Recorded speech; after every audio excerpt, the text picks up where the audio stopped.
Once upon a midnight jury, while I pondered, weak and weary, many a quaint and curious volume of forgotten lore. While I nodded, nearly napping, suddenly there came a tapping, as of someone gently rapping at my chamber door. "'Tis some visitor," I muttered, tapping at my chamber door. Only this and nothing more. Distinctly I remembered, it was in the bleak December, as each separate dying ember wrought its ghost upon the floor. Eagerly I wished the morrow, vainly I had sought to borrow from my books surcease of sorrow, sorrow for the lost Lenore, of the rare and radiant maiden whom the angels named Lenore, nameless here and forevermore. And the silken, sad, uncertain rustling of each purple curtain filled me with fantastic terror I've never felt before. So that now, to still the beating of my heart, I stood repeating, "'Tis some visitor entreating entrance at my chamber door, some late visitor entreating entrance at my chamber door. Nameless here and nothing more." Presently, my soul grew stronger, hesitating then no longer. "Sir," said I, or "Madam, truly your forgiveness I implore. But the fact is, I was napping, and so gently you came rapping. So faintly you came tapping at my chamber door, that I scarce was sure I heard you. Here I opened wide the door. Darkness there, and nothing more. Deep into the darkness peering, long I sit there wondering, fearing, doubting, dreaming dreams no mortal ever dared to dream before.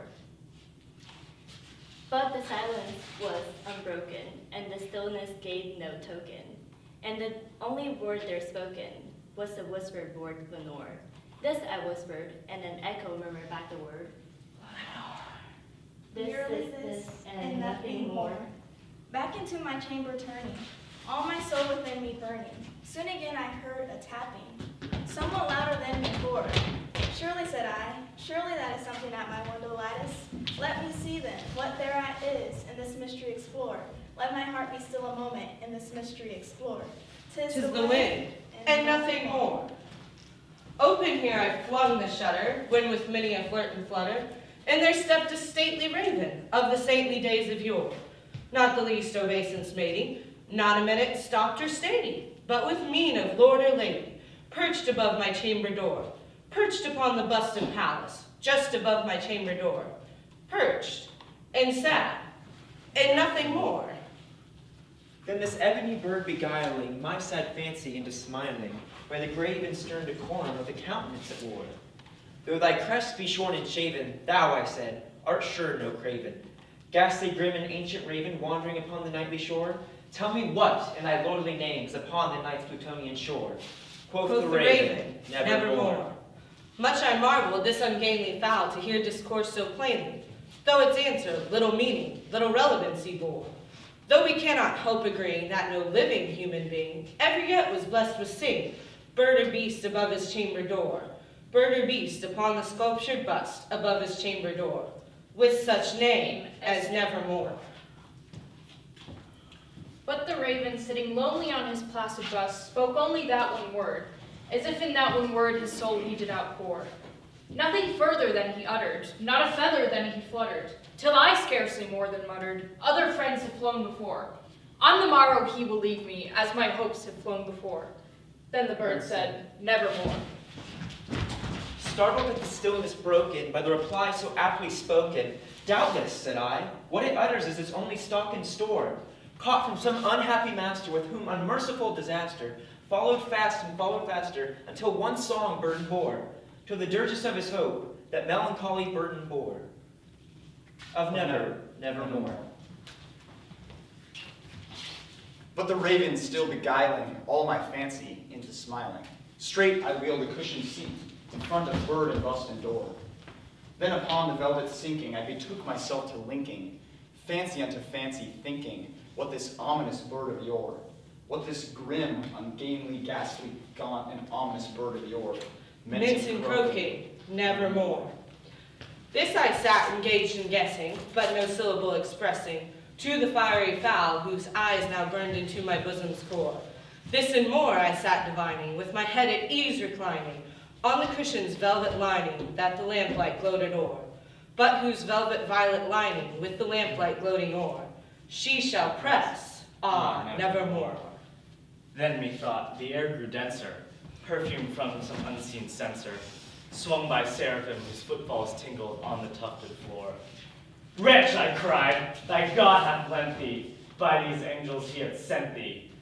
Respite and nepenthe from these memories of Lenore. Quaff this kind nepenthe, and forget this lost Lenore. Quoth the raven, nevermore. Prophet, said I, thing of evil, prophet still, if bird or devil, whether tipped or sent, or whether tipped is tossed thee here ashore, desolate yet all undaunted, on this desert land enchanted, on this home by horror haunted. Tell me truly, I implore, is there balm in Gilead? Tell me, I implore. Quoth the raven, Nevermore. Prophet, said I, thing of evil, prophet still, if bird or devil, by that heaven that bends above us, by that God we both adore, tell this soul with sorrow laden, that if within the distant Aden, it shall clasp the sainted maiden whom the angels name Lenore, clasp the rare and radiant maiden whom the angels name Lenore. Quoth the raven, nevermore. Nevermore. Be that word our sign of parting, bird or fiend, I shrieked up starting. Get thee back into the tempest and the night's Plutonian shore. Leave no black plume as a token of the lie thy soul has spoken.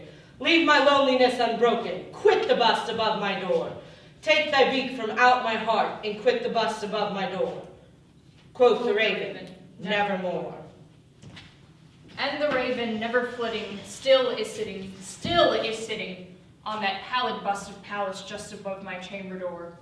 And his eyes have all the seeming of a demon's that is dreaming, and the lamplight o'er him streaming throws a shadow on the floor.